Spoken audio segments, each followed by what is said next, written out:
Hello everybody, and thanks for joining me for this special live stream. It's extra special because I'm going to be doing something a little bit different today, using a different software program. I'm digital artist Aaron Rutten, and it is my mission to help artists like you enjoy digital art and learn some new skills along the way. So let's do that. I'm going to be using ClipStudio Paint Pro, which is an application that I'm not super familiar with, but I have used it enough. I've reviewed it and done a few videos about it. So what I'm going to do today is I'm going to draw Halloween themed art. The first theme, and possibly the only theme, it depends on how many drawings I get through, is going to be a creepy crow. So that's what I'm going to do. Mostly Marshall's here. Good to see you, Marshall. So let's just go ahead and get started. I have a reference image. It's just a public domain image or a Creative Commons image. But since it's a crow, it's like there's so many crows, you don't really have to worry too much about that kind of stuff for something that's so generic. So what I want to do here is just kind of estimate where the different regions are in this artwork. So there's a branch. I don't know what the pose is going to be necessarily for the crow. Or not the pose. I know what the pose is going to be. I don't know what the environment is going to be. It might just be on a branch like this. It very well might be on something. I don't know. We'll have to see. Lone Wolf says, I don't know how to draw. Could I still learn how to and do digital art? Well, I mean, isn't that how everybody starts out? Like, it's not like I was born knowing how to draw. It doesn't really matter when you start. It's just if you're gonna dedicate yourself to learning how to draw, then you'll be able to draw. If you don't, then you can't. I get that question a lot. Like a lot of people, I think. Well, okay, so I'm going to be fair about this, and I've used this analogy before. I always thought about music when I was younger as being something that only people who grew up with music were going to be able to do. And so I didn't grow up with pianos and drums and all that stuff. There's just no way I was ever going to learn how to make music. It's just too much to learn. I don't know how to do it. I didn't start out learning how to do it. It ain't going to happen. But you know what? I just started messing around with music one day. I'd played with keyboards and stuff like that. Everybody's kind of gone over and like tinkered with a piano. But I'm talking about like actually got instruments for myself and decided to try to take it seriously.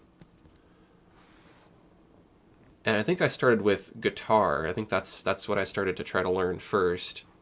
And guitar hasn't really worked out very well for me. But that doesn't mean that I just gave up and didn't do music at all. I tried something different. I tried piano, and piano stuck. And it's not like I started knowing anything at all about piano. I think my dad tried to get me to take piano lessons when I was younger, but I wasn't into learning it the way they wanted to teach it. So fortunately, there was a show, I think it was on public broadcasting or something. It was this guy, and he was like, I teach piano the easy way. Just do this with your fingers. There you go. Now you can play piano. But he said it in a way that clicked, and it took a lot of the intimidation out of it. And hopefully that's what I'm doing for everybody here with art on my channel. I'm trying to make it simple, and I'm trying to take the intimidation out of it. So that definitely helped me. I found a way to learn that made sense to me. And then in addition to that, I decided to try something new. And, guitar would be cool to know. It'd be cool to learn. It'd be cool to be good at. But it's just not really... just doesn't really mesh well with me. Maybe if I practiced more and I gave it more time and more dedication, it probably would. But piano to me just feels more natural. So I tinkered with piano for a while, and the songs that I wrote, I wasn't really all that... I've never been interested in learning how to play other people's songs and covers. I just wanted to be able to play my own music. So the first songs that I wrote were not any good at all. I'd be really embarrassed to ever try to show them to anyone because it was just noise, just me playing guitar and not even playing chords and not knowing anything about music theory. And but at the same time feeling like, you know, little by little I was learning something, and I was. So it isn't like, and I'm not to the point now where I'm like a master pianist by any means. I'm not going to be going out and playing any concerts or anything like that.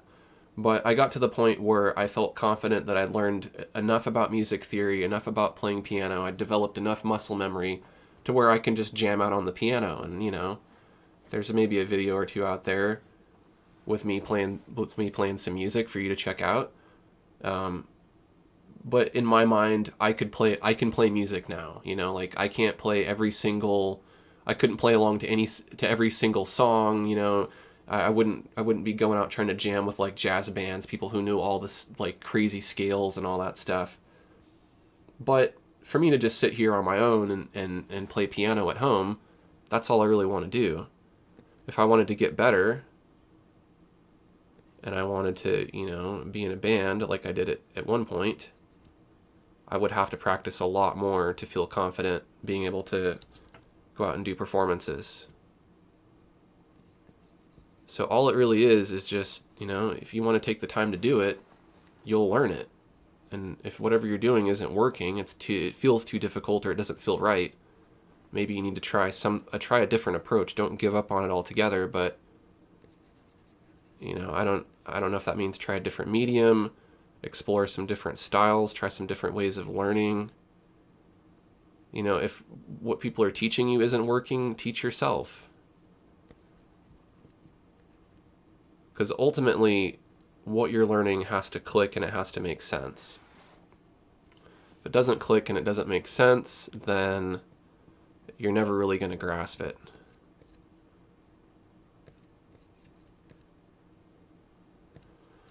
So what I'm doing here is I'm just kind of going to do a loose sketch of the crow just to get everything kind of blocked in, and then I'm going to build upon it. And ultimately what I'm going to go for is kind of an ink style that's going to eventually be colored with watercolor in Rebelle.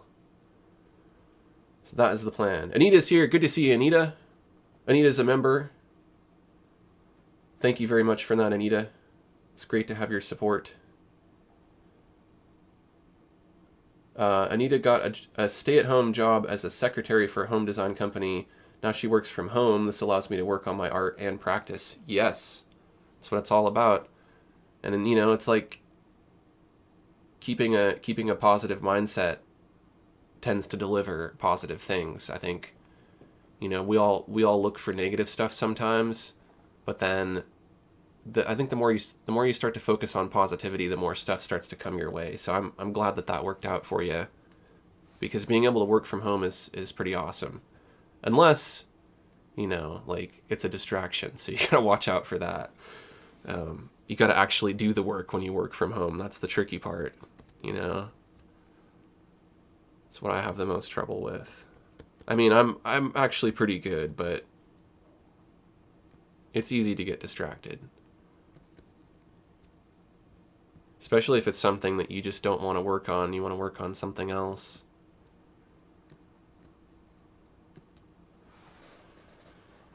So I'm going to try not to put too much detail into what's going on here yet.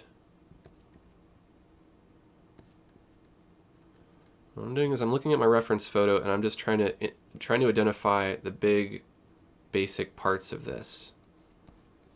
You know, I'm thinking about how much distance is just between here and here versus here and here. How much distance is between the head here and the top of the wing there. I'm probably not going to get it 100% accurate, but that's not necessarily my goal for this. I just want to get something that looks like a crow. It doesn't have to be the world's best crow at all. It just has to be the world's most good enough crow.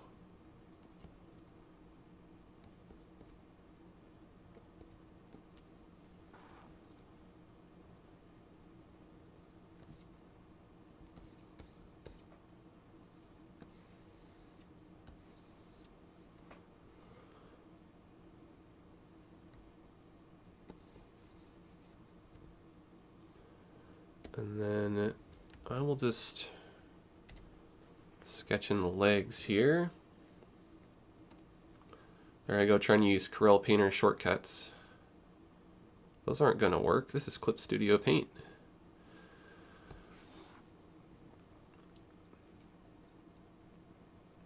Okay, so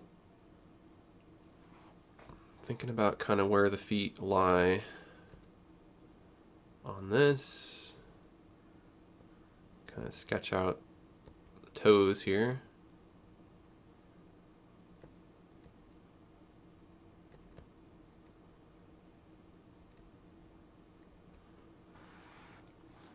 Go ahead and just make my head disappear here for a minute. So you have to see me making my funny concentration faces. Maybe you want to see that.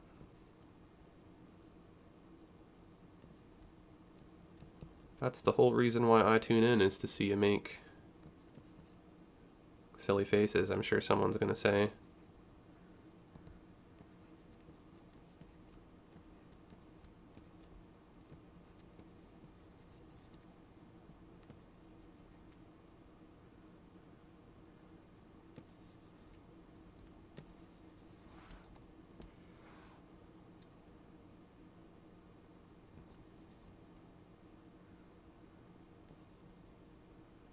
It's funny because outside right now I can hear a crow cawing.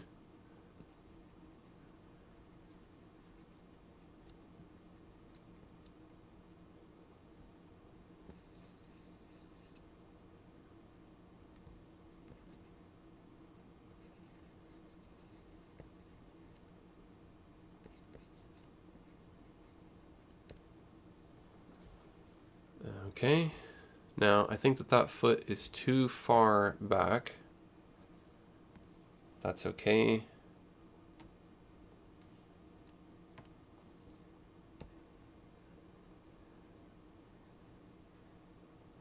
Just take that.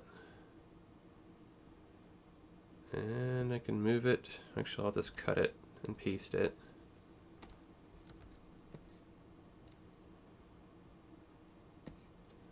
So what I'll do here is, I know that I want the leg to kind of come off like that at about that angle. It needs to be about that long. It needs to be covered by the wing. So that is approximately where I want it, but I also want it to be gripping the branch. So I think right about there will work. Shave off that little bit there.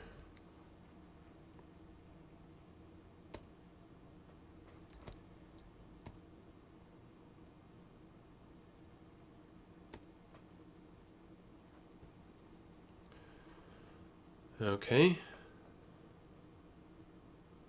think that's going to work so far. Now there is on the reference image some sort of little knot in the tree. So I want to make sure I not forget that.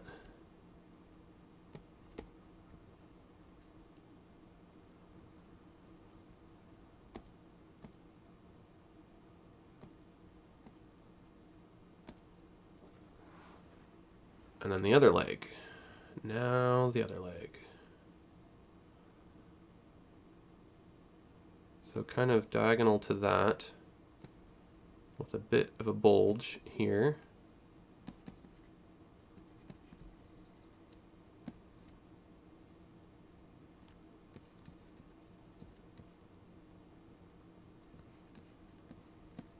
This is about where the leg is going to come out. I'm just trying to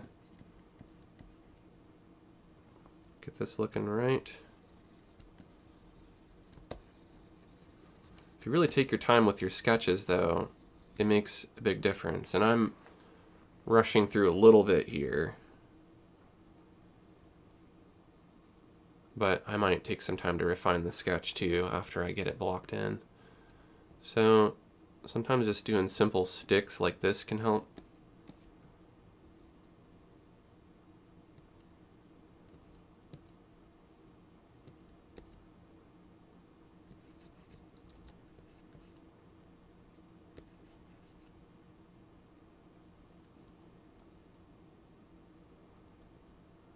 Kind of bulges out a bit here.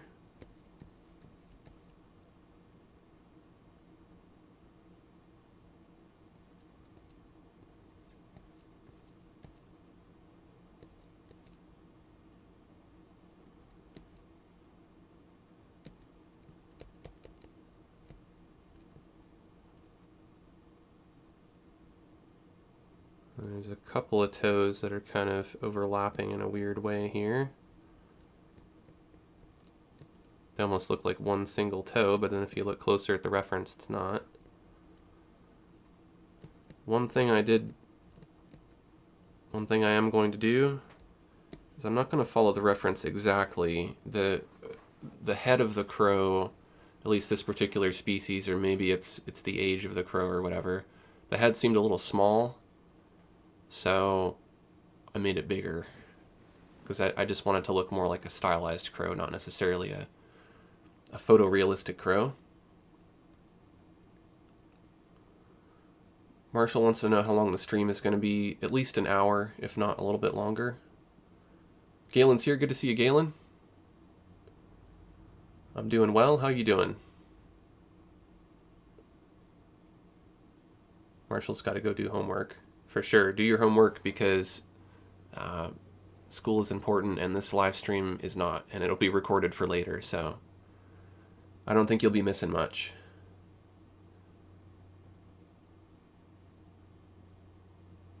Abigail says, looking good. Thank you, Abigail. Okay, so back to the crow. Keep hitting the Corel Painter shortcuts. But it's like this application it's so close to Corel Painter and Photoshop and a lot of these other applications that you don't really need to learn that much to be able to use just about any art application, you know, because a lot of them are pretty similar.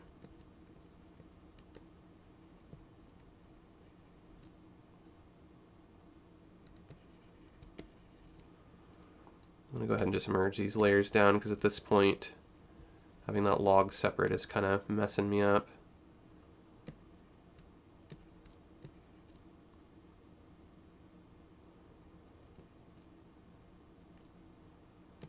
Okay, there's some funky stuff going on there with the feet, but that's how it looks in the reference. It's all jumbled up. Now I could change that, you know, if you don't like when something's jumbled up, if you don't like that a finger's, you know, positioned a certain way, you can always fix that stuff. That's your artistic license.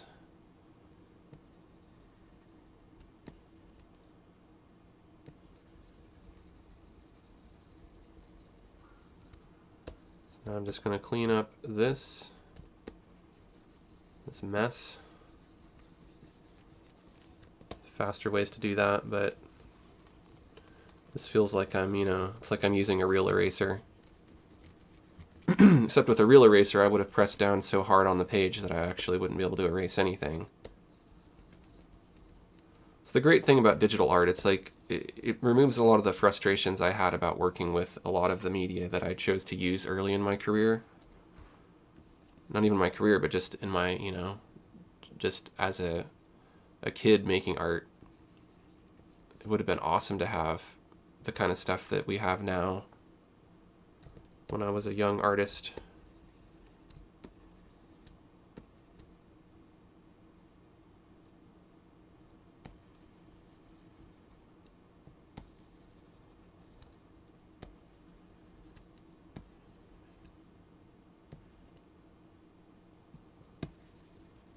You saw kind of what I did there. A lot of the stuff I'm erasing is just guides. Those guides helped me plot this out.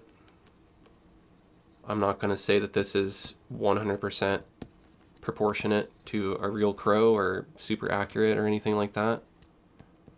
But it depends on the kind of art you're doing. If you're just kind of just drawing a crow to make a stylized drawing, it doesn't matter. If you want something that's super photorealistic for a bird book that you're publishing, and you want to make sure that those bird nerds out there don't go off on you and say, well, gee, you know, a crow's beak is exactly 1 inch long, proportionate to its toes, which are, you know, like, You don't need that.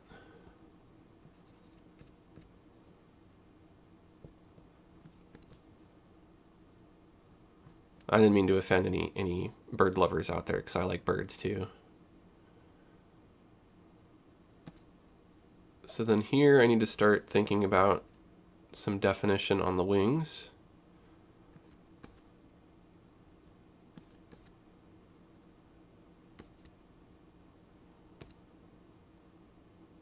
Here's where it helps to really actually know stuff about birds, for which I do not. So forgive me if I miss some details here, but birds' wings are separated in a very specific way. And if you know that kind of stuff, it really helps. Because a lot of looking at a reference photo is trying to like break it down and trying to figure out what it is that you're looking at. Because like for the crow, it's just a bunch of black stuff overlapping other black stuff with some lighter black stuff in between.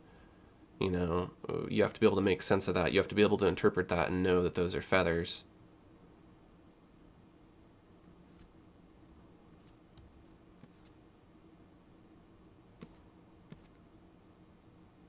And just pay careful attention to how they flow and what they do.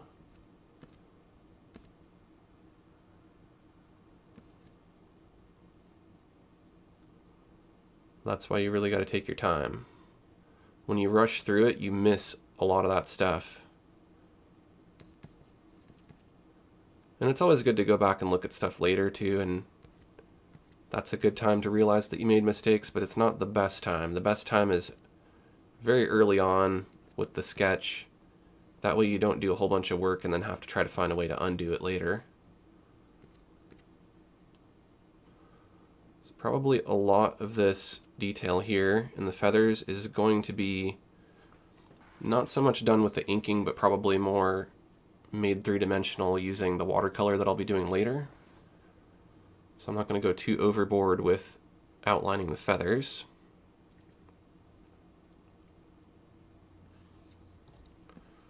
It looks like going down from that point, these long lines of feathers here.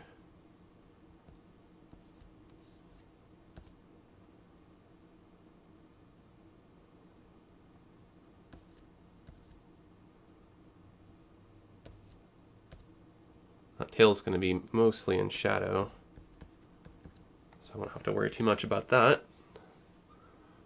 And I think there's going to be probably a stick, little branch coming off of that or something. That'll cover up some of that.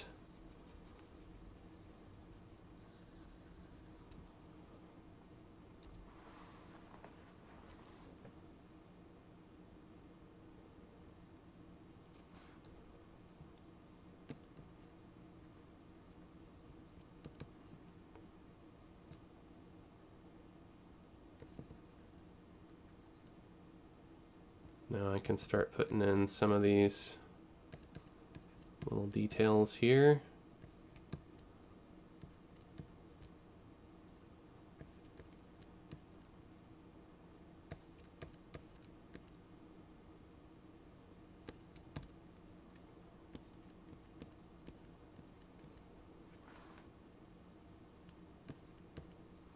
And these are just little marks to help me kind of get a feel for the direction of the different textures that are going on here.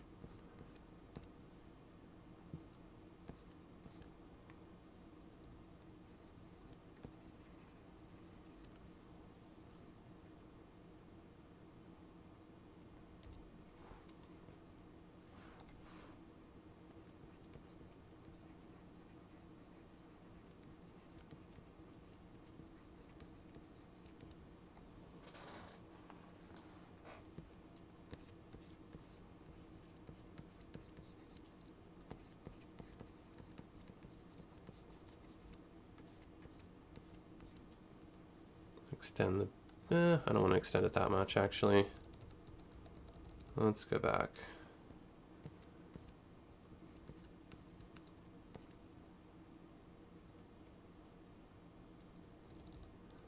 See, it's difficult to not draw it the way I see it in my mind too much and stick to a little bit of the reference there.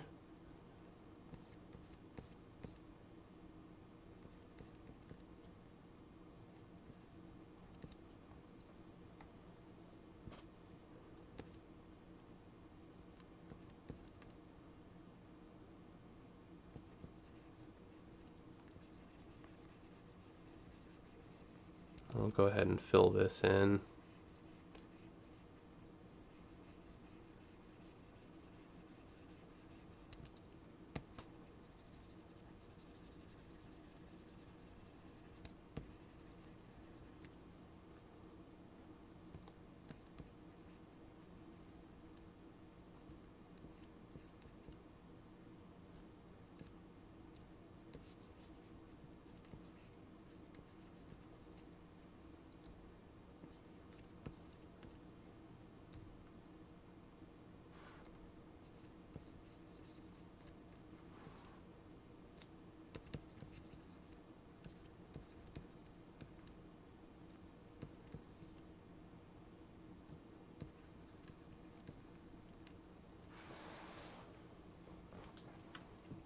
It's getting there. Still got to do some work on the body feathers and the legs.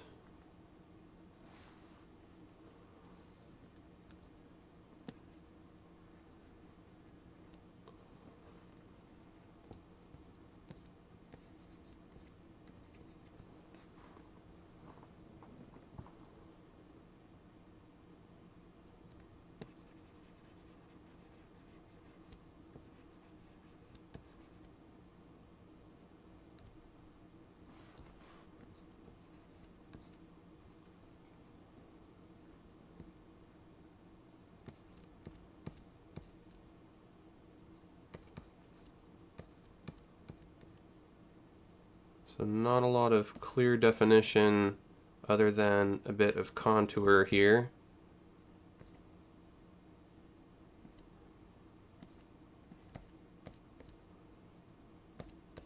So as long as you get the contours right, that's always good.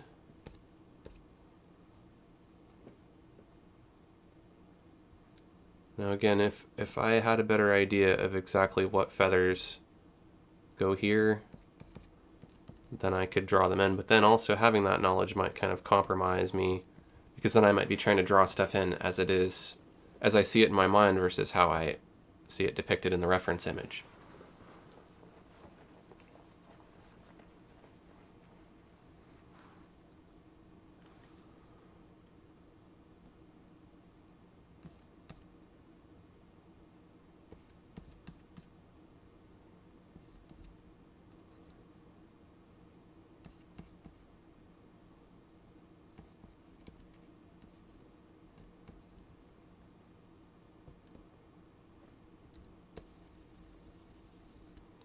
Those feathers go kind of like that.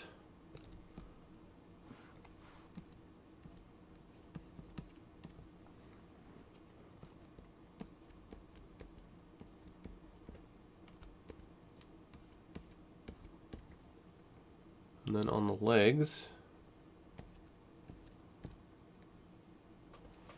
to evaluate whether or not I made one too long, I think I did, so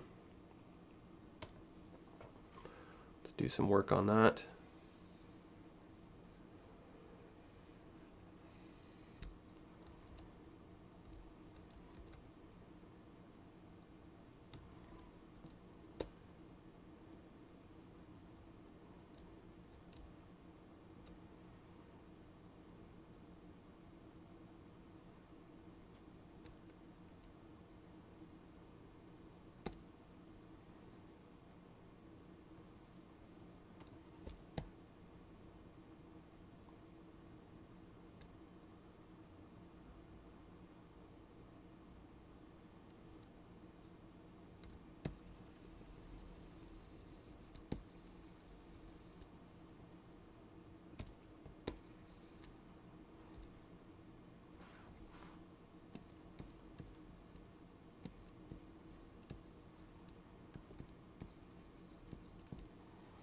There we go, that's better.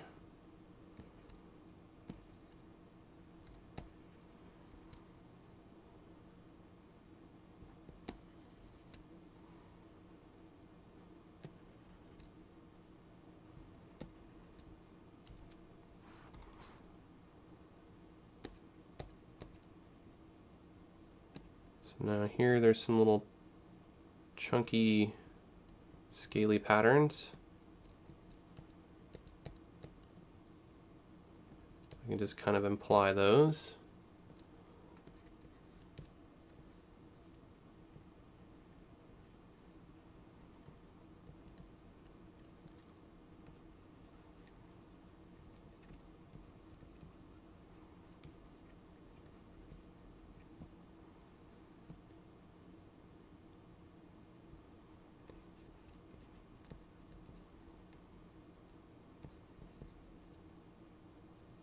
And again, I'm just going to be kind of loose about it.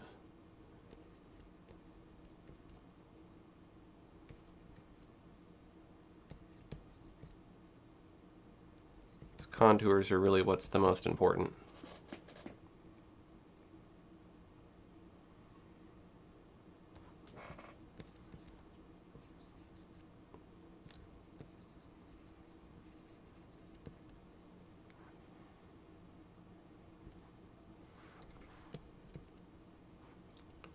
Okay, so now we need some more branches coming off of this.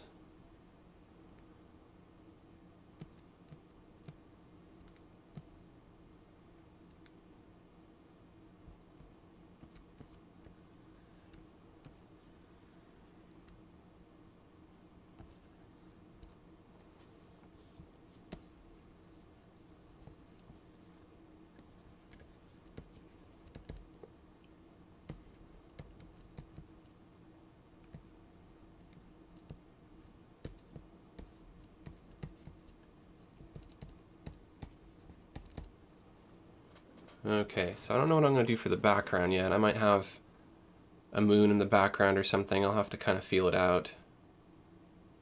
Maybe a big bright orange sky or something like that.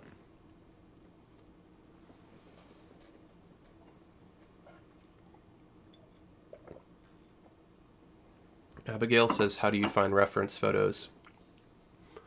I go on Google and I click on the tools button when I'm in an image search, and I set it to reuse with reuse commercially. I forget what the wording is, but available for reuse with modifications or something like that. Commercial reuse with modifications. Basically, it's going to filter stuff and then show you stuff that is probably going to be mostly either public domain or Creative Commons, but you definitely want to check the image and make sure. And this particular image that I'm referencing comes from, I'm going to sneeze, Wikipedia. So it is an image that's able to be used, but I'm also using my discretion here that this is a crow, and there's probably a million pictures of crows in this exact position. So, and even if it's not like the person who shot this photo is going to have any idea that, you know, this is their image and not someone else's. So there are some things that are just so generic that you don't have to worry about them, but that doesn't mean that you should just use any image that you find as a reference image. You should treat other people's photographs as you would want people to treat your own artwork. You know what I mean? You wouldn't want people to misuse your artwork. You don't want to misuse other people's photos. And as soon as you start to say, oh, well, it's just a photo, then that's just like somebody saying, well, your artwork is just artwork. So I try to be considerate, you know? But there is fair use. There would be fair use of artwork, too, as well. So as long as people are using things respectfully and appropriately, then there's no big deal about, you know, building off of each other's creative things, in my opinion.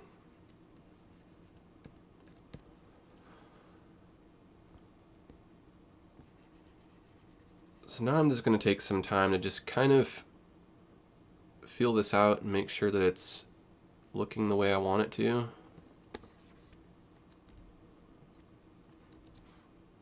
I keep hitting B to get back to my brush, and that's not how it works. So I want to not get too curvy with some of this stuff, because some of this stuff is kind of angular.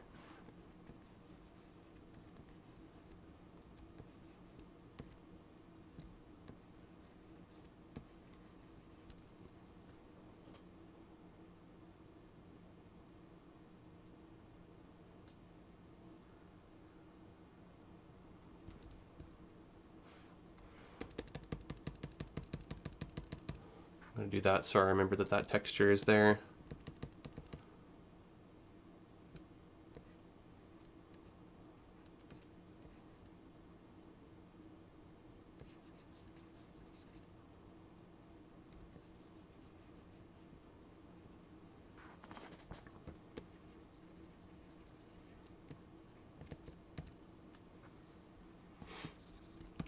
Taking my time.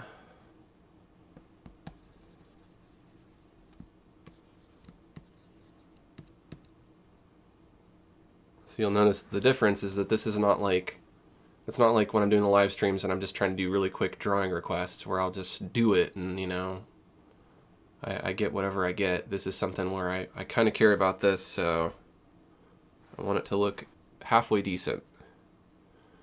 Doesn't need to be 100% decent, just 50% decent. Now the question is, do I want to go over it again? And I think the answer to that is probably going to be yes, even though I don't want to do it, but I will.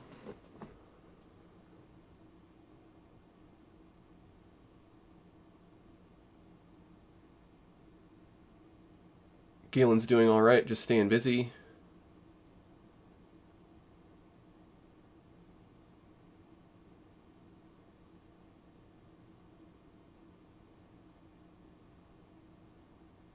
Okay, so I'll do it. I don't want to do it. It's the laziness in me being like, oh no, you could. I mean, I'm definitely not gonna stick with that. What I'm questioning is whether I want to go straight to inking or whether or not I want to clean up the sketch a bit more. And I'll kind of do both. We'll see what we get. We'll see what we get. So now I'm going to zoom in a bit more.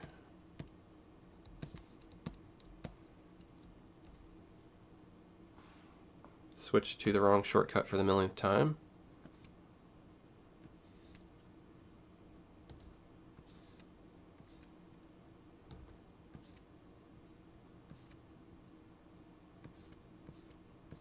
Yeah, I'll go ahead and just do another sketch here.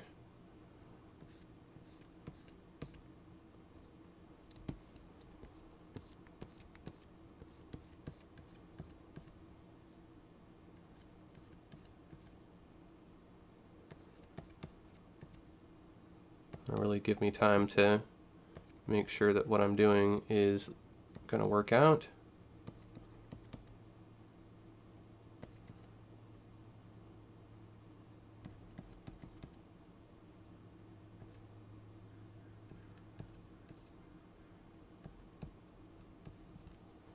There's going to be some subtle little tweaks here, like this angle here. It just gives me more time to focus on that stuff.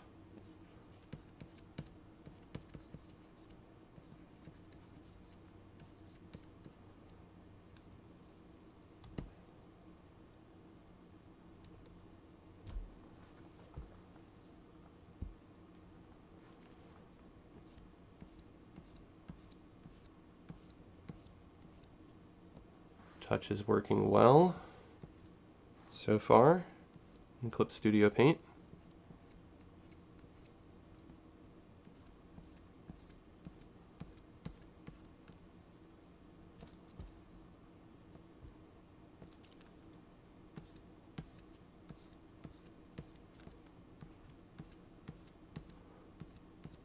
I know I'm a little bit early on the Halloween thing, but that is because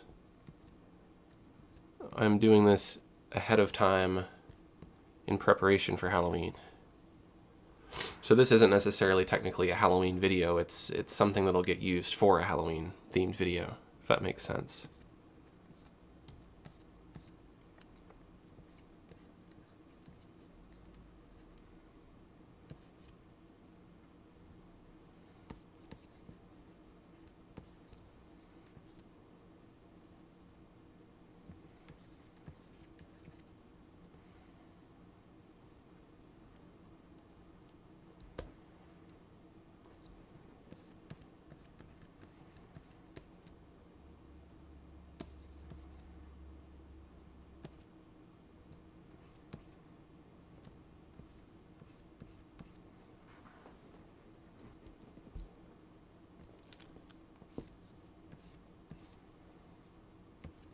And here where it starts to get a little bit broader, I want to pay very careful attention to these lines. I don't know how we reset this here. I guess we just rotate it back like that.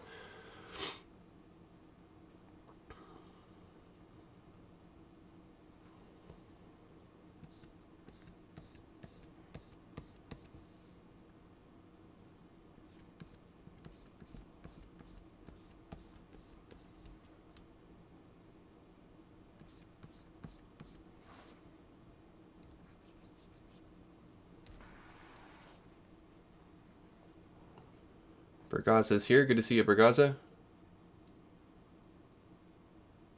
Galen says that's why I don't like using different software. I have the hotkeys ingrained into my skull and can't change them. You know, that's good, because then that means that when you're working in the application that you're familiar with, you're working quickly and efficiently. Then you try to use anything else and it's like you don't know what you're doing. It's like I'll do consultation for people, and I'm a Windows user, not a Mac user, and a lot of people use Mac, so you know, if you're trying to help somebody with something and I'm like struggling to figure out where stuff is on a Mac because I don't use it, and it just makes me look like a chump. I mean, they know better, because once I finally figure out what I'm trying to do, it's, you know, I'm a Corel Painter guy, I'm not a Mac guy.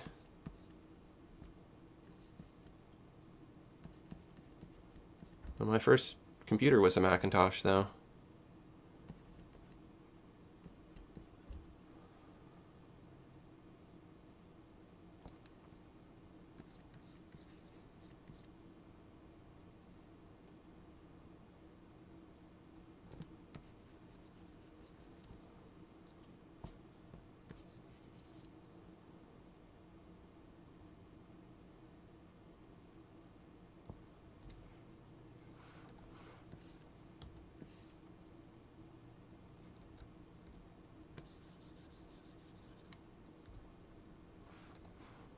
I could just go in and just change the shortcuts. I probably will do that at some point.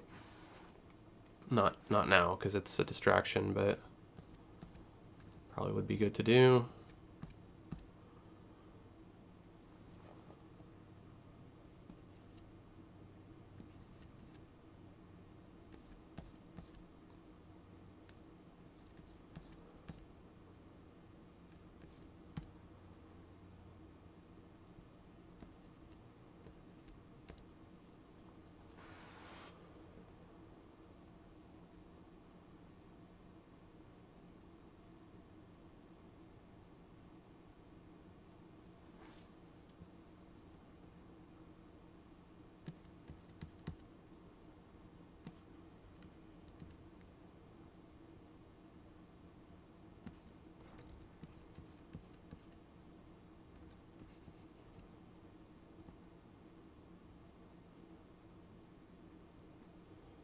So I see that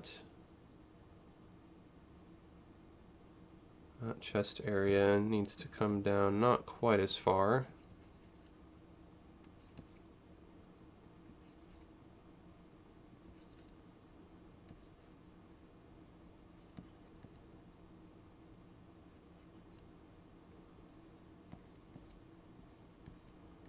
Now these subtle corrections that I'm making probably honestly won't make that much of a difference.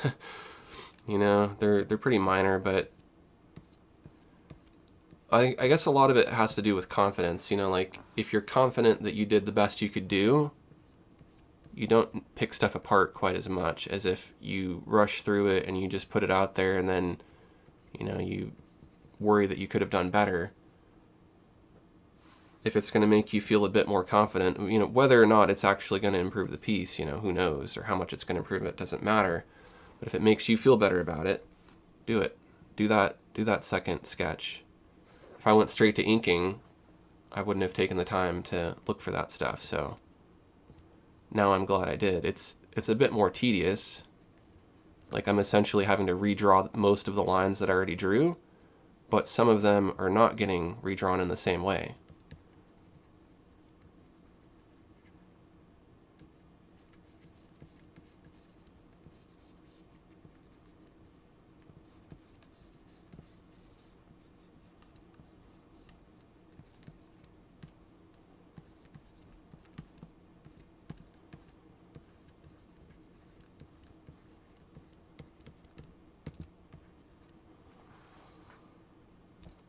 Okay.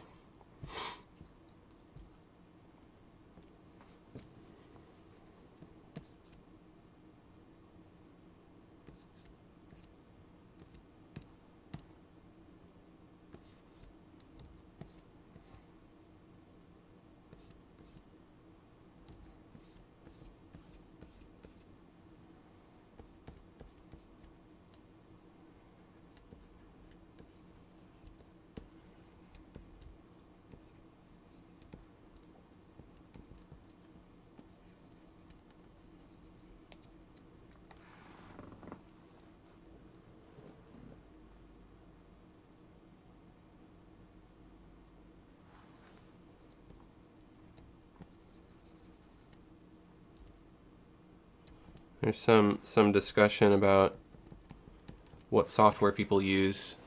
Really, when it comes down to it, I think beginners are really focused on what software to use, but I think people who just have been doing digital art for a while don't really care. You know, like if something's better for whatever reason, it's not going to matter a whole lot because once you're comfortable, you know, and like if the added features of switching to a new piece of software are really worthwhile, that's fine. But I think most artists, after a while, kind of develop their style and they find the tools that work for them. And so they don't, you know, maybe there's a lot of new features and new media out there that they're not going to ever use. So, I mean, if all you're really doing is like simple line art like this, you could use any art application, anything. You could use Photoshop, you could use Krita, you could use, well, probably Microsoft Paint or something. It's like, if you're not going to use all the other stuff, but, you know, maybe you want to be able to transform layers. Well, not all applications can do that. Maybe you want to be able to use touch to rotate your screen. Maybe some applications have that, but then not all of them do it very well. You know, maybe there's watercolor brushes that you want, or certain kinds of things that only certain applications have. Then there's an advantage to using those, but you know, it really depends on what you're doing. So I think a lot of artists, I'm not speaking for Galen specifically, but a lot of artists who use Photoshop are used to using just basically like either a hard edge or a soft edge brush, and then they can control the opacity and the line width and all that stuff. Because a lot of people made artwork that way before there was, you know, the Kyle brush packs and all that stuff. Before you had blenders, people got by just fine, and I've seen a lot of people do phenomenal stuff with just those basic brushes, and then, you know, maybe some other custom dab brushes and stuff like that. So if that's what you're doing, and that's the extent of what you need to work, then you don't need to switch away from Photoshop, you know? But at the same time, if you're a new digital artist and you want to draw on that style, you don't need to buy Photoshop, because you could use Krita, or you could use any other art application that has basic brushes like that, and a lot of them do. If you want to be able to Photoshop your work and use Photoshop filters and use Puppet Warp and a lot of really cool stuff that Photoshop can do to manipulate your artwork after it's been drawn, there's an advantage to having all that stuff integrated into that same app. Galen likes making his own brushes, and that, you know, that's another thing too. Like, whether or not you can make your own brushes is a big selling point for a lot of these applications, but only for people who want to make their own brushes. Some people don't ever get to that point, and they're just fine with the brushes that they have. And so I think it's good to try things, try different applications if you're a beginner, and even if you're a professional and you're, you know, wondering if there's something better out there, just try stuff. If you find that it's really hard to work and you know, feels like a lot of things are missing, then try to find an application that has those things. And if you find that what you were working to begin with just works just fine, then stick with that. If you like something better, go with that. It's not like Corel Painter is the first art application that I tried. You know, I tried lots of other art applications out there. There weren't really a ton out at the time when I started getting into digital art. Photoshop was one of them, but I didn't see Photoshop at the time as being something that you would use to make art. I come from the beginning of Photoshop, so Photoshop to me has always been just an image editing application. But now there's a lot of really cool stuff coming out. You know, there's a lot of improvements in natural media simulation. And so, you know, some of those applications are pretty cool. They might be worth using, but at the same time, then that's a whole new application I have to learn and I have to master. And I don't want to fumble through my artwork, you know, so it does take some dedication and some effort on my part to practice and to learn something well enough to be able to use it. Now, I don't need to know much in ClipStudio Paint Pro to be able to do this, fortunately. I'm just using one brush, which is the textured pen, switching to the eraser occasionally. I'm using layers. Layers are the same in lots of art applications. This basic pen is about the same. I'll need to know how to save my artwork. I needed to know how to create a new canvas, but it's all stuff I learned. A lot of it's just kind of common sense if you've used other art applications before.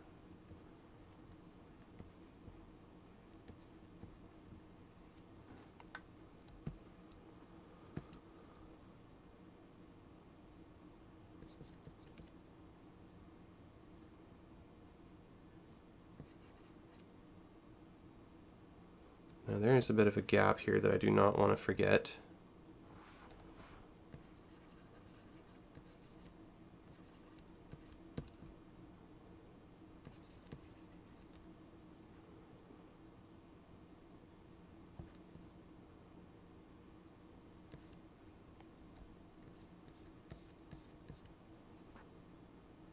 There's a nice curve there like that. Apply the contours on the feet here.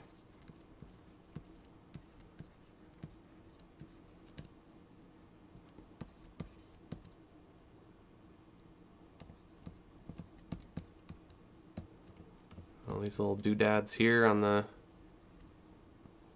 tree.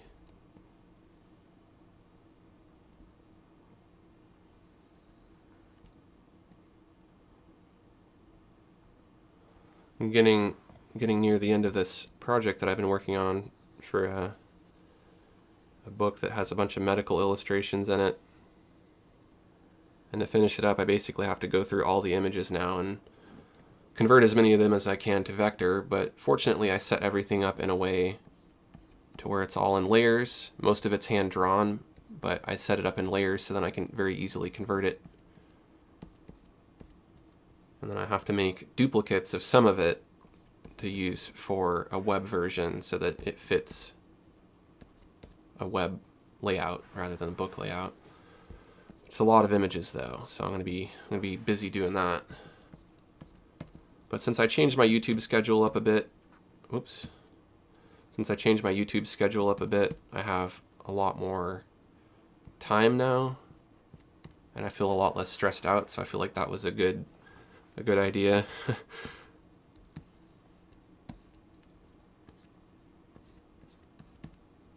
You know, I might go back to posting more often, and I'm leaving it kind of open-ended too. Like, I'm gonna post a new video every Thursday, kind of a bigger video, if you will, and then incidentally I might post other videos, you know, on days other than Thursday if I have more videos to post.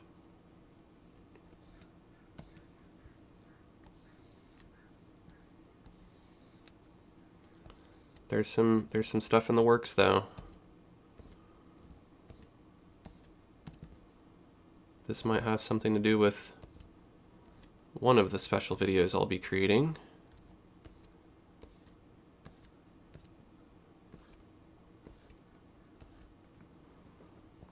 Well, I mean, we know it is because I said it was going to be for Halloween, but there's more to it than that. All right. Just need to kind of imply this. I was spending a bit too much time there being precise about those lines when I'm forgetting that this is not my inking, this is just a sketch.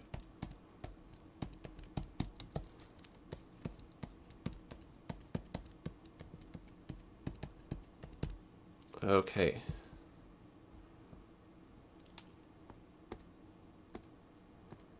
Is there anything that I'm missing?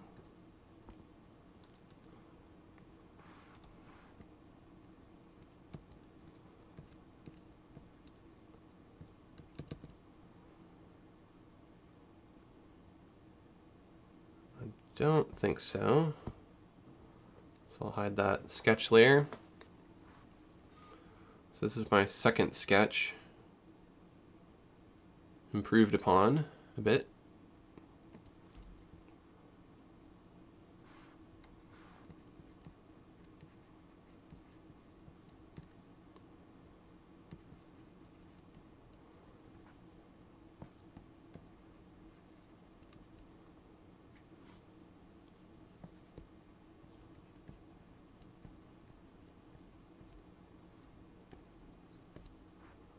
Just adding a few more tweaks here.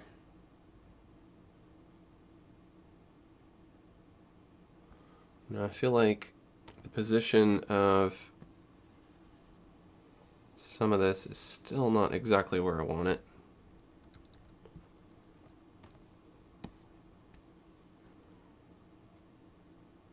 So this bottom should end above where the leg is, down there.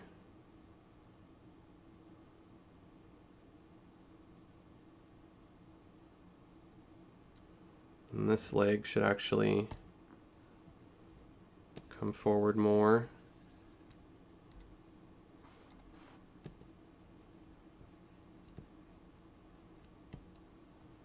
Like that. So I think I had moved it at one point, but it was actually probably good how it was.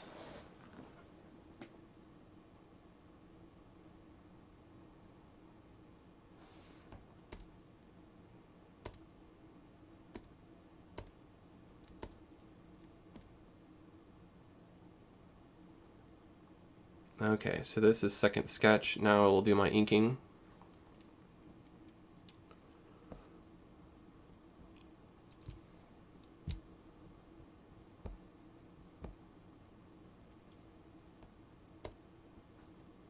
Keep using the same pen.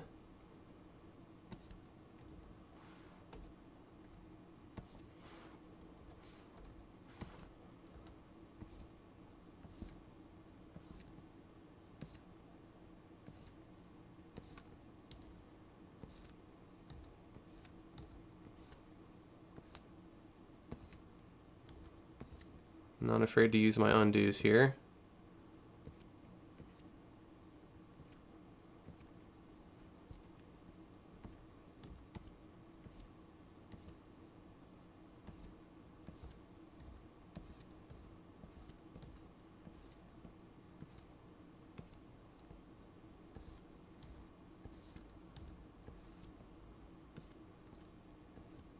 Now this just comes with practice. This takes hand-eye coordination, it takes muscle memory. It might look easy and it's like, oh, you're just tracing over your sketch, but to get the nice clean lines is not that easy.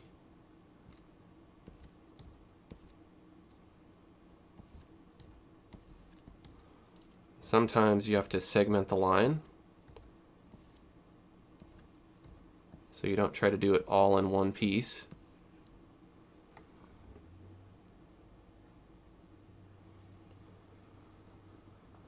I'm going to try to do mostly the big bold lines first here. Anita says, for me, I use different programs for different things. Painter is good for landscapes. Yeah, if you're going for a painterly style, some apps are good, some apps are not. Some apps don't have painterly brushes. Some apps only have these digital type brushes here.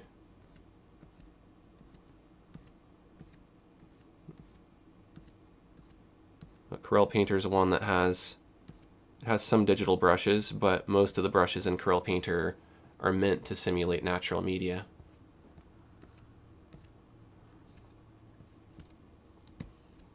So that focus is kind of the same focus that I want to have, you know. That's the kind of art that I want to make. It doesn't have everything, but no one application has everything. So, you know, like Anita said, you use the right tool for the right job. essentially. Because you think about it, you don't just use a spoon for everything you eat. You use a fork for some things, you use a knife for others. You could get a spork, but then, you know, there's disadvantages to using sporks, I'm sure.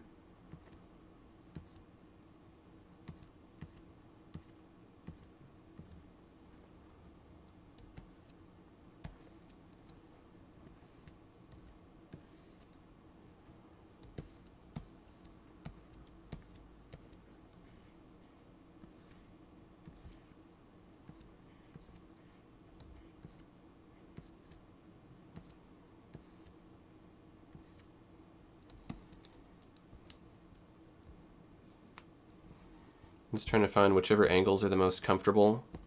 That'll just make it easier for me to draw.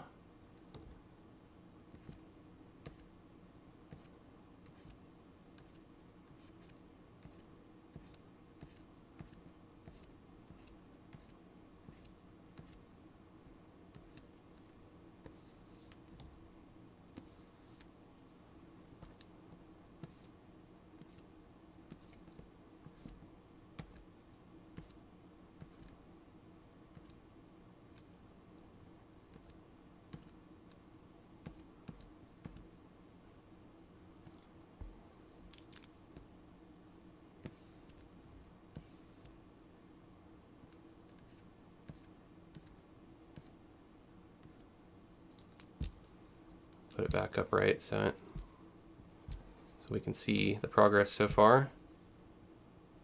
So the lines are going to be much cleaner. Could have gone a bit thicker, I guess, but that's okay. If I need to go through and thicken it up on the exterior, I might do that.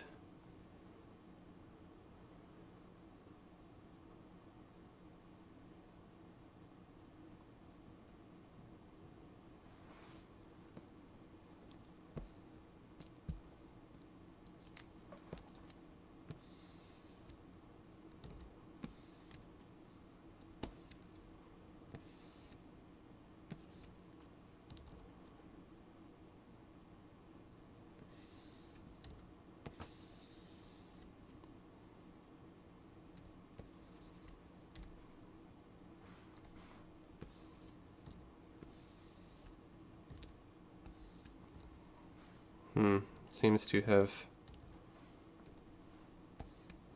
Maybe I was using something else here. What did I do? I think I was using pencil for a minute there. It's a confusing thing. The pencil in this looks a lot like a pen. So I was intending to be using a very specific jagged edge pen, but now I'm not, so I guess I'm just gonna go with that.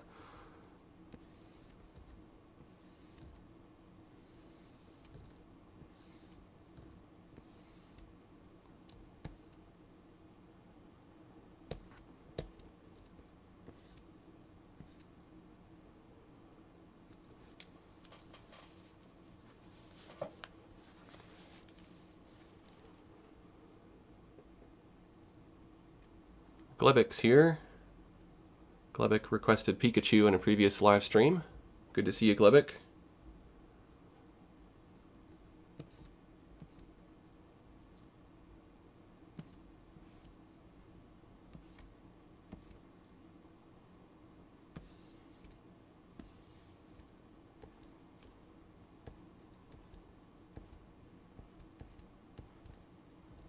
I'm going to be a bit cleaner about that.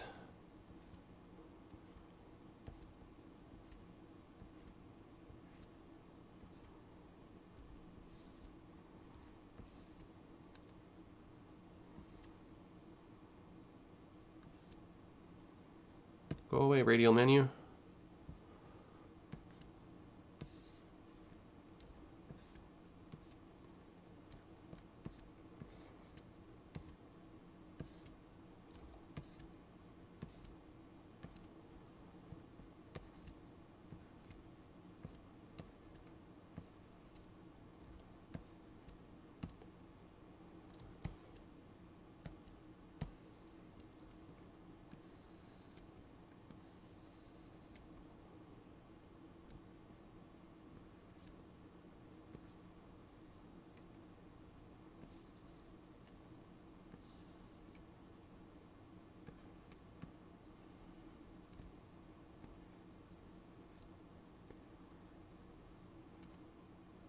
I'm using my pen pressure here to get these nice tapered points on the end of the claws.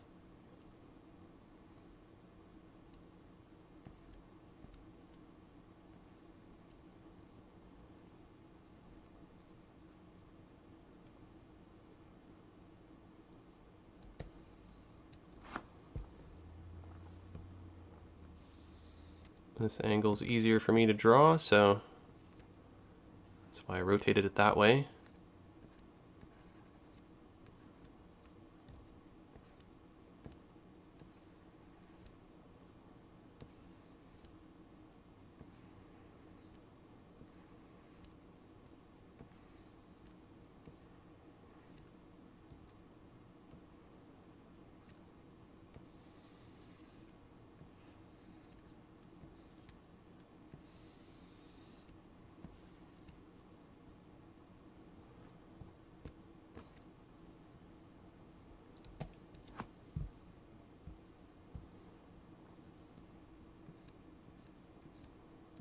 I think probably a lot of this leg is going to be in shadow here.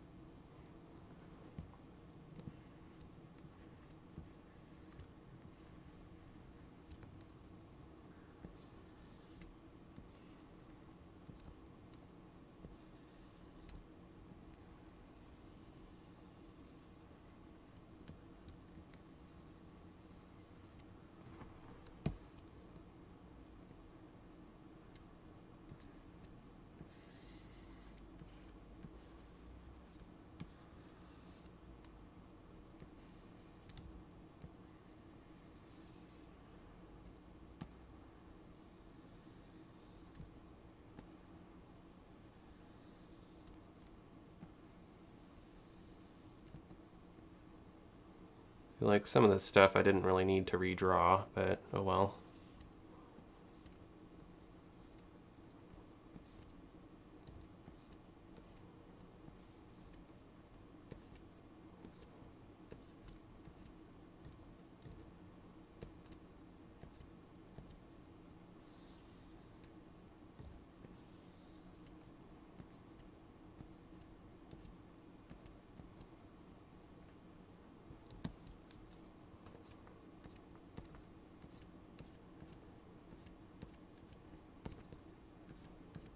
And these lines here in between I'm going to imply using hatching.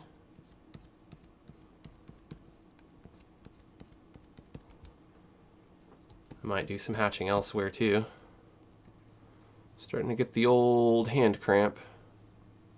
I mean, I guess it's not cramping, it's just starting to get fatigued, so I might take a little comment break here.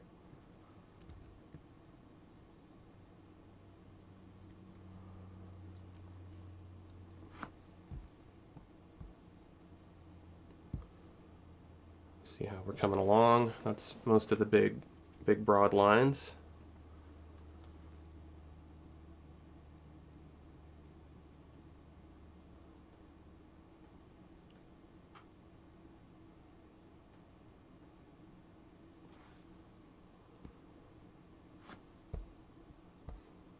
So I think I see an area down here that I'm not satisfied with.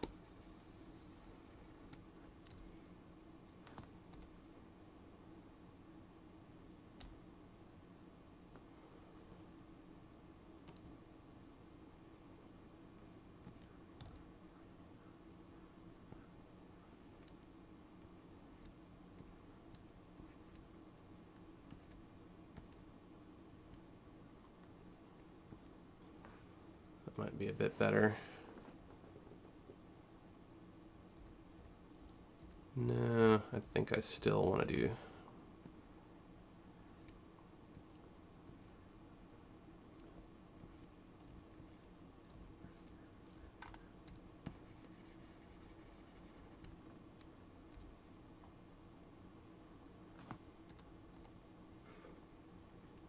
I see what happens if you hit P twice, it toggles between pen and pencil.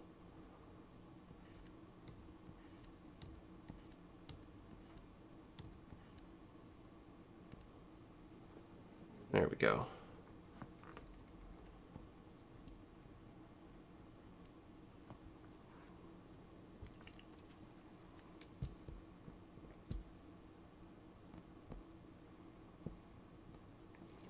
coming along all right now.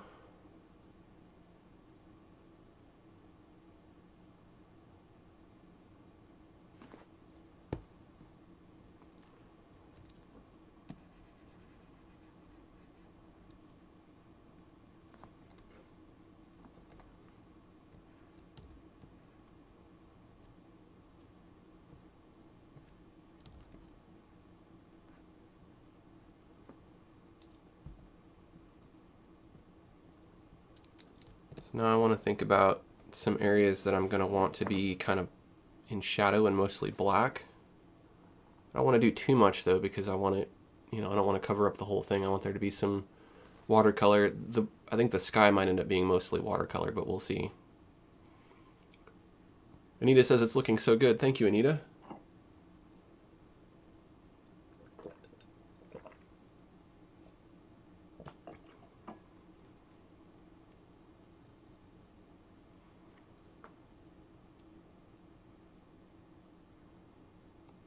I think the head ended up being a bit bigger, but that's okay, because I wanted it to be big to begin with. Okay, so darker areas I will put in on their own separate layer.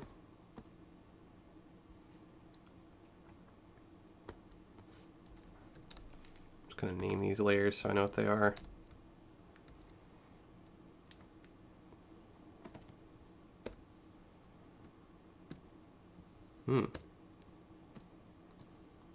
Save it too.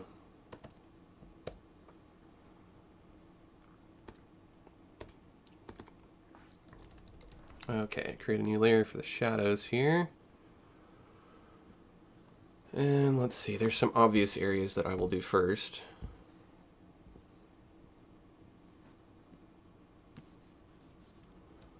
If I'm not mistaken, one of these apps has a paint bucket that actually does what I want it to do.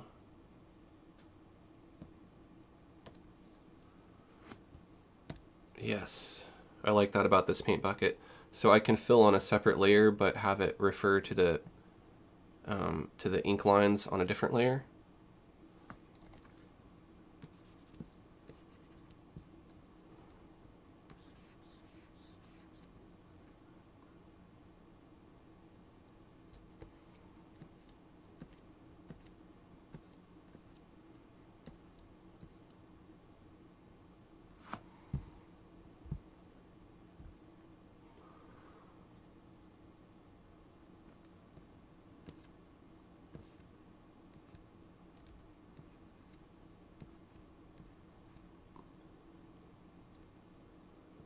So here's where I'm going to kind of hunt for some shadow areas.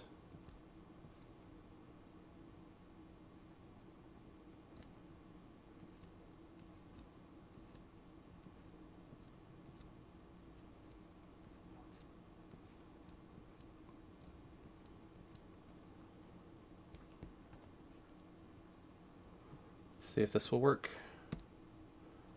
Yes.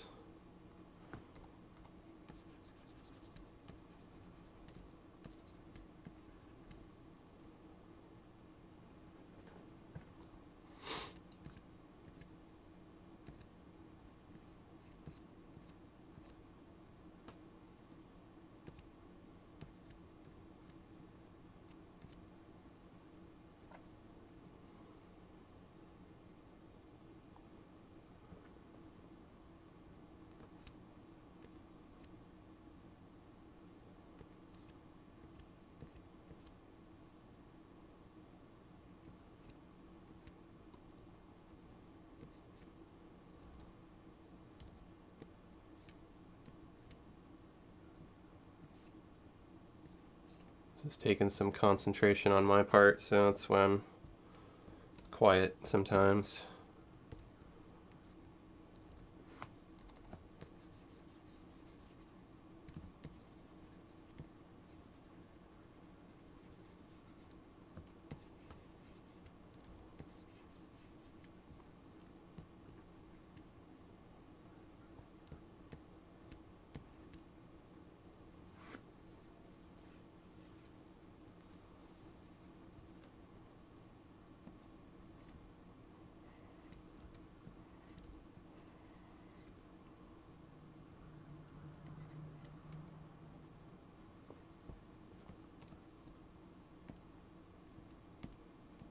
Well, I guess the paint bucket doesn't always work. Might just be easier to fill that in with the pen anyways.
You can hear those crows out there again. It's like they know I'm drawing one of their own.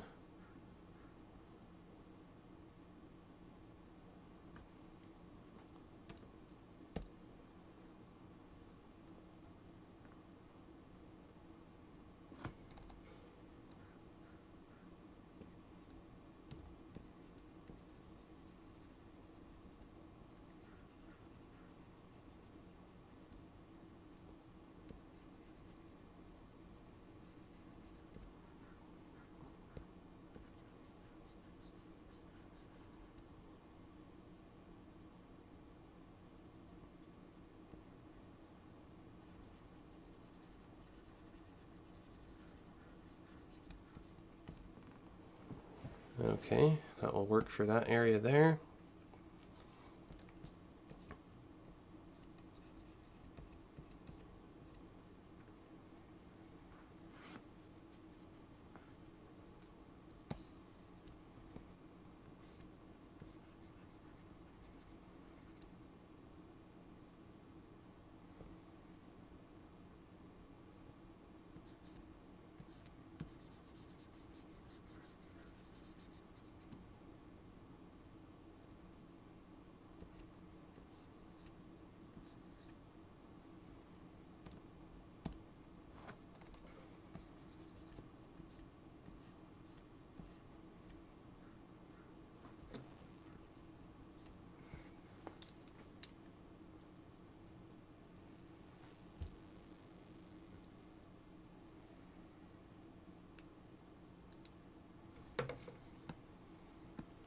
Let's see, maybe a little bit on this leg here.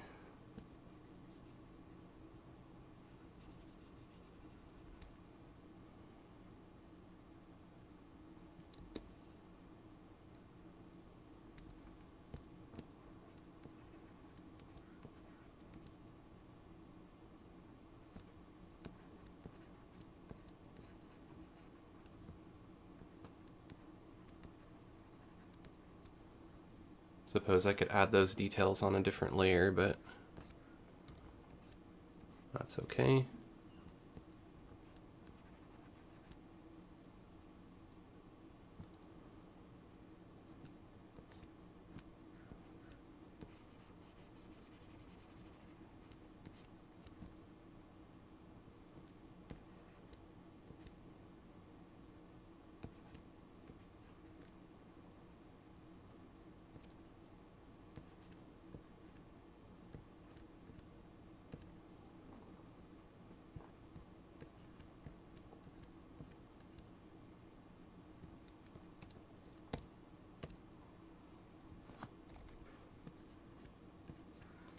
These are like the absolute darkest of the dark areas.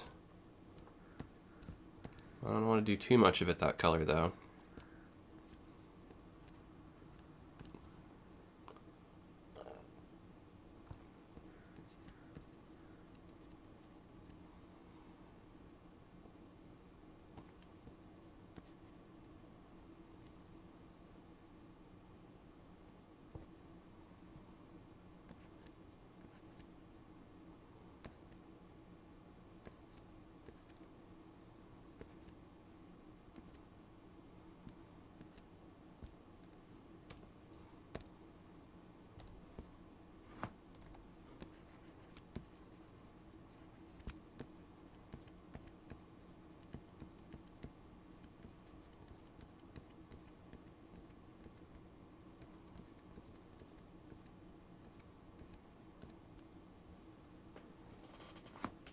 I'll zoom out just so we can get a feel for how it's coming together.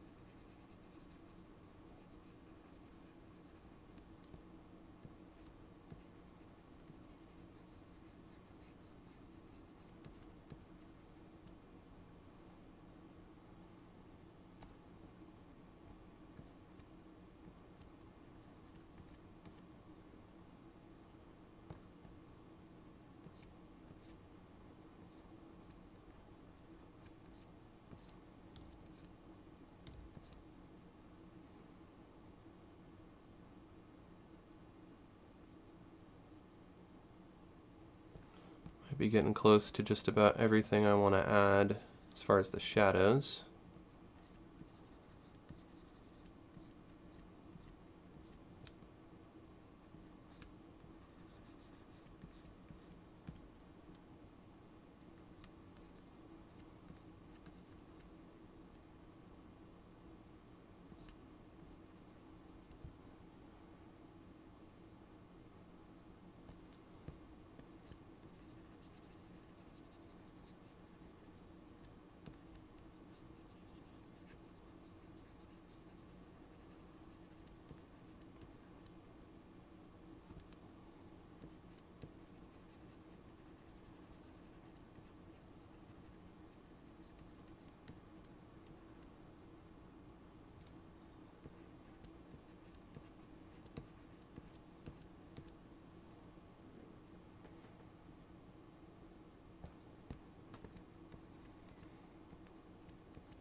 Go ahead and save this.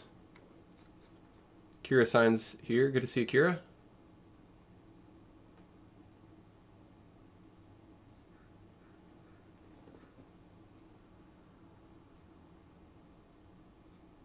Go ahead and take a little break, little comment break here.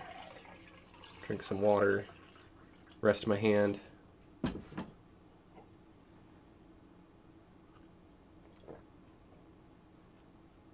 It's starting to look like I'm probably not going to finish this. Not in this session, and I don't know that I will finish it in a live stream. Maybe I'll have to do one later on a day that I don't normally do a live stream to finish it. We'll have to see. But I'm going to do a bit more. Try to at least get some of the basic inking done. I'm definitely not going to be able to do the watercolor today.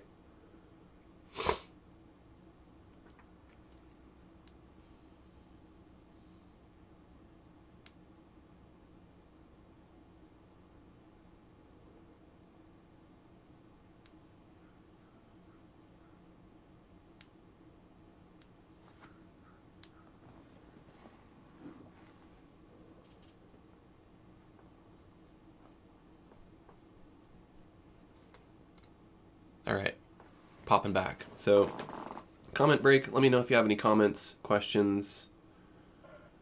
Kira says, "What's up?" The ceiling is up. I'm just kidding. It's hot in here. I decided to wear a long sleeve shirt because it was kind of cold, and then now I'm regretting that. I got my sleeves rolled up. It was cold before the lights were on. I didn't think about that. Didn't think that through. Got the long sleeve digital art shirt though. It's available if anybody wants to buy it. There's lots of other ways you can support my channel as well. just like Anita, you can become a member and you'll get a little badge, and everybody on YouTube will know that you're a member of my channel. And you'll also get custom emoji that you can use in the chat. And there's lots of other perks that I may offer and update from time to time.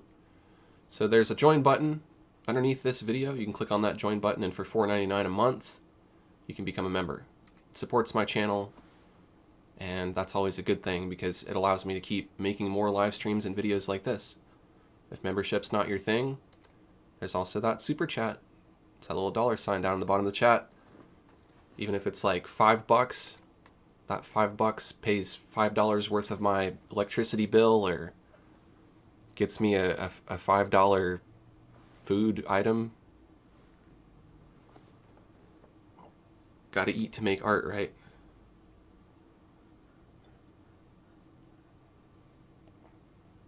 Galen says, is it just me or are there more foam panels? It's the same amount. Maybe it's just where my camera is. Sometimes it's over showing a little bit more of the door, and sometimes it's showing less. Constantly playing around with how I rearrange the room, or not rearrange, but do the lighting for the videos because I want it to look better. Now I've got this kind of like backlighting here rather than trying to light the background. The problem is my hair is dark and the background is dark. Didn't think that through when I bought the foam panels. I could have gotten like a red or blue or something, but I also don't really want to have like, you know, I tend to go for more neutral colors for things, especially backgrounds, because then it's like if there's always red and blue back there, then I always have to match red or blue to that. This stuff doesn't really count because this is like so many different colors, but I don't know what to do about that. It's all right how it is. But I was lighting the background instead of me, but then today I decided I'll light me and see how that looks. Good question, Galen. I might get more. I don't know. I might get some different colored ones and see. It seems to be doing the trick, so I'm not too worried about it. One thing I need to do is probably actually mount them to something and then mount that to the wall, because right now they're just thumbtacked to the wall, which is probably not, you know. And in any of the instructions on acoustic sound dampening, I didn't see them mention that you would just thumbtack it to the wall, but whatever. It's doing the trick. This room is not very echoey. Like if you go into any of the other rooms that don't have as much stuff in them and stuff on the walls, it's crazy how much it echoes. Kaylin says, well, you gotta dye your hair now. I used to have lots of funky hair colors back in the day, but not anymore. But that would definitely do it. Just, you know, frost my tips, and then I'd really stand out against that background. Kira says in her room it's like winter. That was how my old office was. It was cold. I had to wear a coat. You probably see me wearing coats if you go back far enough. Kira also wants to know if I recommend Redbubble. I don't know if Ian's watching today, but I know Ian uses Redbubble. Maybe someone else in the audience can answer that. I tried them out a long time ago, but I honestly didn't put up more than a couple of things, and I don't think I got any sales off of it.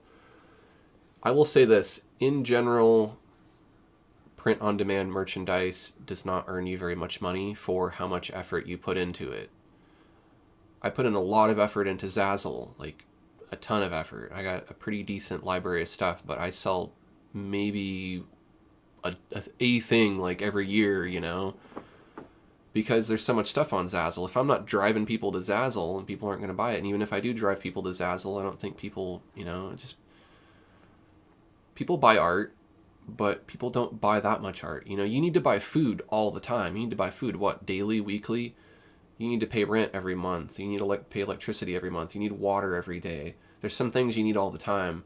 Do you need to buy art every week or every month? No, you're probably not going to.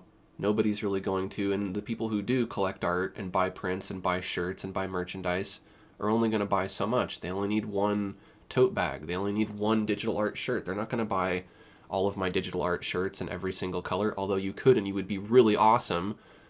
They're not going to do that. Well, I guess you would just be me. I don't know if that would be awesome. But you get what I'm saying. I don't mean to discourage anybody, because you certainly can make money off of it, and that amount of money might be worthwhile, you know. That was just my experience, but for the amount of hours I put in versus the amount of money I got back, no. Not investing any more time into that stuff. And that's not just for print on demand, that's for prints in general. And this is my perspective on it. I could be wrong. There's people who sell prints. But I tend to think that that's more people who set up shop in markets and appeal to tourists who actually physically come through and buy prints and stuff like that. But for me, it's not paying rent. It's not paying much.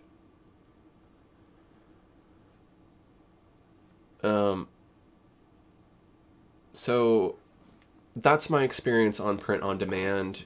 Maybe put up 5 to 10 of your best pieces, your absolute best pieces, and see how those do. But don't put up everything, because it's just not worth your time. I mean, I should say it wasn't worth my time. I can't project my experiences onto anyone else because I don't know how that'll work out.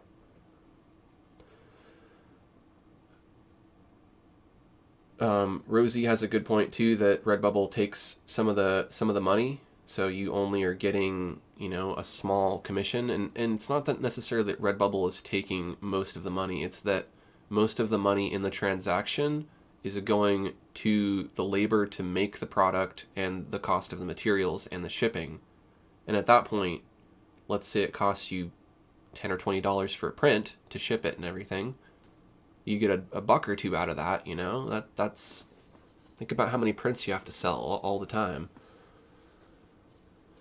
So, you know, I think as far as selling art, probably what's going to be more commercially viable is just to license your artwork. Like, don't, like, cut out the printing it part and sell licenses to use your image to someone. Like, let's say I finish this Halloween crow here and I put it up on a stock image website like Shutterstock.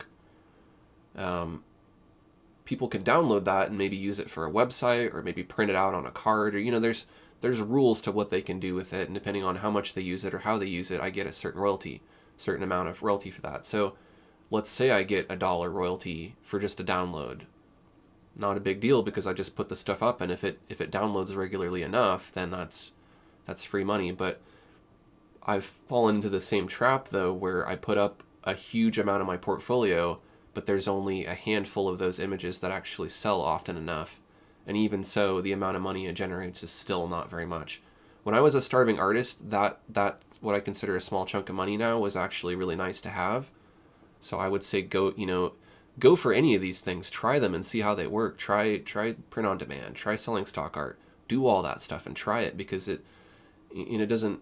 If you have a lot of free time on your hands, you're trying to make ends meet and stuff like that, you have the time to do it, but throttle back a little bit and don't go too gung-ho into it, because you might invest too much time into it and not get that time back, not earn money as reward for how much time you put in.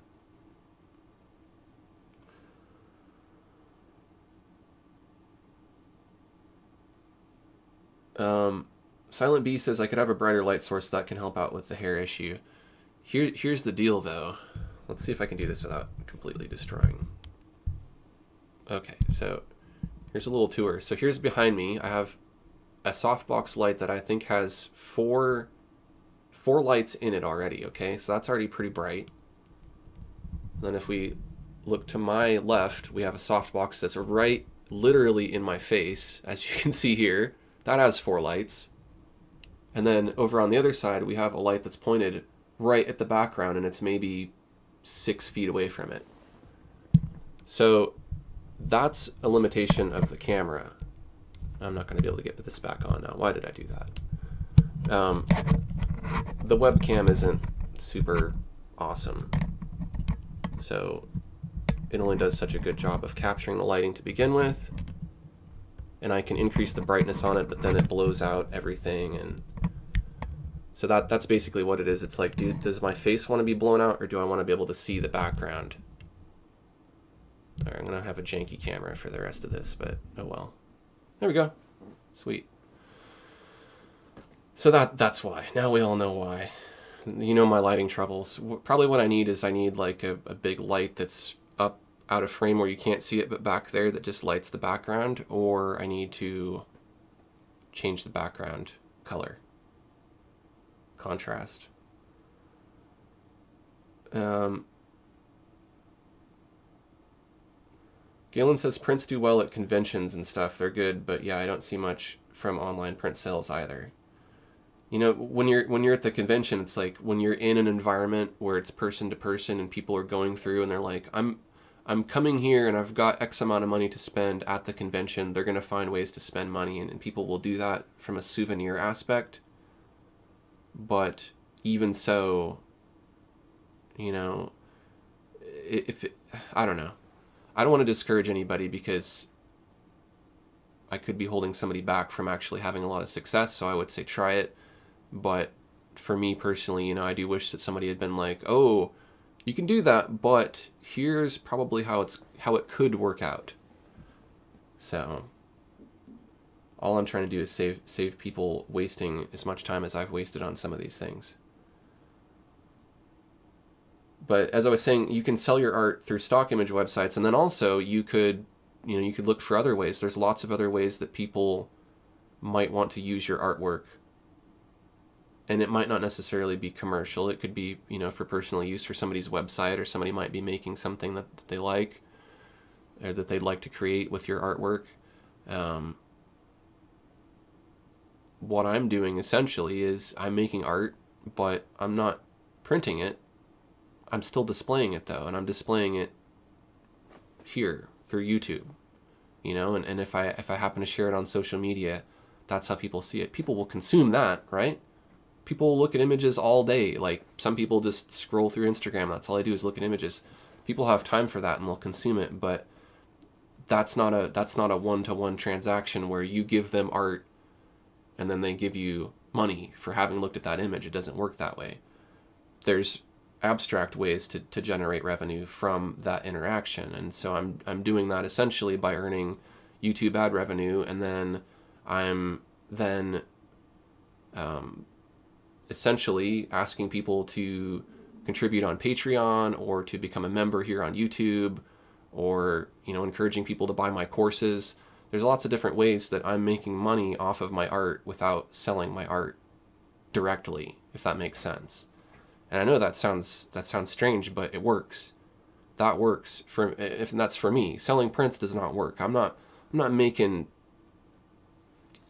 even a tiny fraction of how much money I make off of basically what I do now, off of stock images or print on demand or any of that stuff. And I don't think I ever would. What I would have to do to make a ton of money off of selling prints is that would have to be my focus. I'd have to do only that. I'd have to get into doing prints. I'd have to go out and I'd have to go to conventions. I'd have to go to public markets every weekend. And I'd have to keep making prints and keep signing prints and keep putting prints in bags and giving people their change and giving people receipts and all that stuff. And it's just a lot of busy work that involves a lot of physical effort. I don't want to do that. It also involves a lot of cost, money in, money out. You net a certain amount of income, but a lot of your gross income goes to pay for the cost of the prints or to pay for the service. So to me, it's like, I want to sell art. I want people to see my art. Those are my goals. Those are most artists' goals, right? You want people to give you money for the art that you create, and you want people to see your art. Okay? Now, how you do that has changed over time. Like, how people did that from the invention of art up until this point has changed. It was in galleries, and then it was, people could, show it in photography, and then people could show their art on the internet, and there is virtual reality art. So to me, it's like, if those are my goals, how I reach those goals doesn't matter. And I realize that how I reach those goals is going to evolve over the course of time. I'm not going to live from being in my 30s now to then, hopefully in my 80s or however old I live to be, and not expect that things are going to fundamentally and drastically change, because they will. Because even through the I wouldn't say that I'm old, but I'm not exactly young, but I've lived long enough to see how digital art started, or the beginnings of digital art, and then what it's evolved into in that short period of time. And that happened pretty quickly too, and it is happening at a pretty quick pace. So, if I'm going to be stuck in that mindset and follow that path of the traditional artist, if I want to be Pablo Picasso, okay, I got to find some way to go back in time, because Pablo Picasso wouldn't exist in the same way now if he only did what he did back when he was a relevant artist. He would have to adapt. Everybody has to adapt. Pedro's watching from Brazil. Good to see you, Pedro. Juan wants to know how much time do you have to spend to master digital art? More time than anybody can ever live.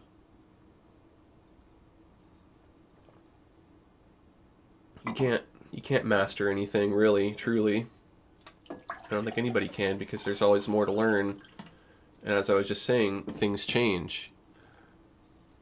How is anybody going to master digital art? Because that's a temporary thing. I can learn everything there is to know about digital art currently, but then what if next year a new version of the software comes out, which it does, and they add something, and all of a sudden there's a new type of media or a new way of working. I have to master that, and is that something that I can master in a day or a week or a month or a year? And let's say it takes me a year. Well, by the time I've mastered that, a new version of the software comes out. Okay, now I don't know what I'm doing again, so I have to relearn it. And then by the time I master that, or think I mastered it, then a new version comes out, and there's something else. That doesn't happen quite as much with traditional media, so I think you can kind of, it's a little bit easier to master some of that stuff, in the sense that you can learn every technique there is to learn, and then it just comes down to skill and, I guess, improving upon what your own goals are, and being more successful, and improving that way. But for digital art, that's something that's just going to keep evolving. So some people consider me a master. I've never called myself a master. I have a title that's a label that's given to me by Corel. They call me a Corel Painter Master. They call lots of people Corel Painter Masters. And people, call me pretentious or whatever, who don't know me, and they're like, "Oh, you think you're a master?" Like, no, that's just what they call it. That's the branding, that's the thing, That's so cool. I'm going with it. But do I think I'm a master of anything? No, because there's a lot I have to learn, and am I gonna be a master when I'm 80? Probably not. I'm always gonna be able to learn more. And because I'm willing to think about knowledge that way, I'm open to continuing to improve. Some people think they got it down and they're good and they're done. Well, that attitude might be holding you back. It might be keeping you from growing if you think you're good enough, because you can always be better. At a certain point, you are good enough to be able to get by. It's not like I'm going to just not have a YouTube channel and not try to sell my work because I'm not a master and I don't feel like I'm a master. I'm obviously good enough to be able to make money off of what I do in some abstract way. Am I good enough to get hired to paint presidential portraits or something? Probably not. That's not going to happen. But do I care to be the best portrait artist in the world? No. Do I care to be an animator? No. Do I care to draw the best pet portraits in the world? No. Do I want to be a cartoonist? No. Do I want to be a comic book artist? No. So I can't master all those things because I don't have the interest in them, and I also don't have the time. So I don't care about being a master. I don't need to be a master. I'm an artist. Whatever level I'm at, cool. If I improve or I don't improve, doesn't matter. I'm doing what I'm doing. I'm focused on what I'm doing, and that's why I'm successful. I'm not letting all these outer voices and people's opinions knock me down and tell me that I can't do whatever it is that I'm doing. If people think I'm mediocre, then at least I'm good at being mediocre. You know, I'm better than other mediocre people are at being mediocre. Good for me, you know, it doesn't matter. And unfortunately, a lot of what goes with being an artist is other people trying to knock you down and other people trying to tear down what you've created and to tear down your self-confidence.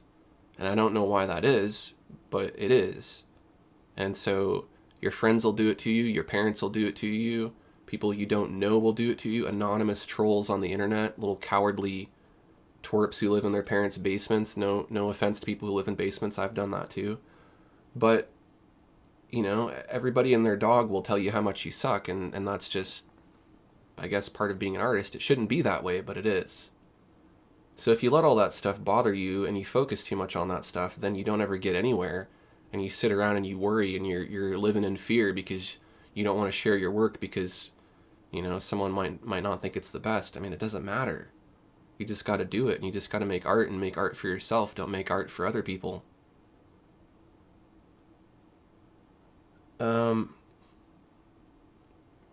Toffel says, how long does it take to get to level 100? Depends on where and how you grind. You've got to essentially go into the forest and you have to find the dinosaurs and you have to use vanish on them first, and then they become invisible, and then once you use vanish, then you use X zone, and when you use vanish on something that's invisible, or if you use X zone on something that's vanished, then it disappears, and it doesn't matter how much HP it has, it dies instantly. And you can do this on bosses too, and you will get instant EXP and GP, and you will level up like that. Now, if anybody has any idea about what I just referenced, you're gonna get some points here.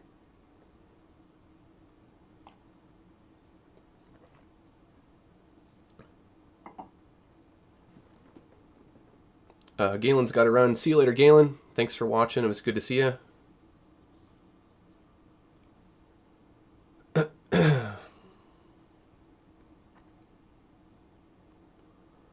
Rosie says, Patreon's a popular device. I'm making a little bit from that. I have a long way to go.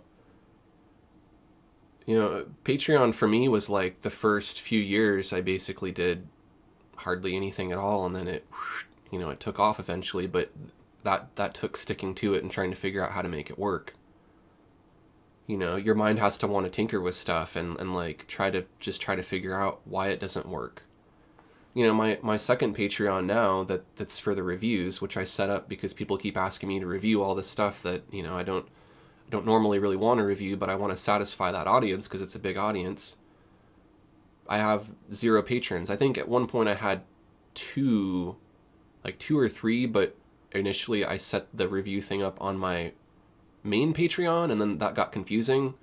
So then I removed it and put it on its own, but then those people never switched back over. I don't know what the deal is with that, but not a concern anyways. But basically that Patreon, the second Patreon, still has 0 people. Now, am I going to sit around and whine about it and be like, oh, it's not working, or give up on it? No, I know that just like my first Patreon, it's going to take years, at a minimum probably, to get that thing going. And, you know, if at some point I decide it's not going to work, maybe the format, maybe the concept isn't going to work, that's fine, I'll accept that. But if I give up too early, I'm never going to find out whether it's going to work or not. And in my mind, it has potential, you know? But it's just figuring out what value to provide that is worthwhile for people, you know, for that particular niche of my audience. And it's not super high up on my priority list because what I'd rather be doing is making art and teaching people about art. I don't really want to be doing all reviews, but I'm trying to find a way to make it practical. You know, like if people want me to review stuff, I can't buy it with my own money because that's expensive. You know, there's no point in doing that. I don't want to pander to companies to get free stuff because I don't want to have the expectation that I'm going to say nice things about something that I actually don't like. I don't want to bloat my channel with reviews because reviews get a lot of views from people, but they don't have a lot of like long-term value. Like once something becomes obsolete, it's not like someone's going to subscribe to my channel and then go back and watch a bunch of reviews about tablets that came out a year or 2 ago. You know, they're not going to do that. So what's the point in doing that? You know, why I'm not going to make that my primary focus, but if I can make that work and make everybody happy, that's my way of doing it. But it's a hard thing to get people on board with, apparently. So, you know, right now, I think what's holding me back is a lack of putting in more effort into it to try to really make it work. You know, I tweak it, I come back to it, I tweak it, I come back to it, but it's not like every day I'm trying to figure it out. But if I spent a good week or a month trying to hammer it out and promote it, I probably would get some more patrons on there. So don't give up. Not that you were saying you were going to give up. I'm just saying in general, because there's a lot of people on Patreon who are stuck at 0 or stuck at $5 a month or whatever. You know, I was stuck there too, and I started at 0 too. So we're coming up on a couple hours now for this stream. I'll just pop back over to this so you can see the progress. This is as far as I got today, but I will work on this again. Possibly before next Wednesday or possibly next Wednesday. We'll have to see. So I would like to, one more time, just remind people, if you enjoyed this live stream and any of my advice or encouragement, check out that super chat button. That's the $sign down in the bottom of the chat. And you can super chat, which will get your comment pinned, so everybody will see that you're awesome and generous and you support my channel. And I will personally give you a shout out and a thanks. Or you can become a member and you get all the member perks here that you can see by clicking that join button at the bottom of the video.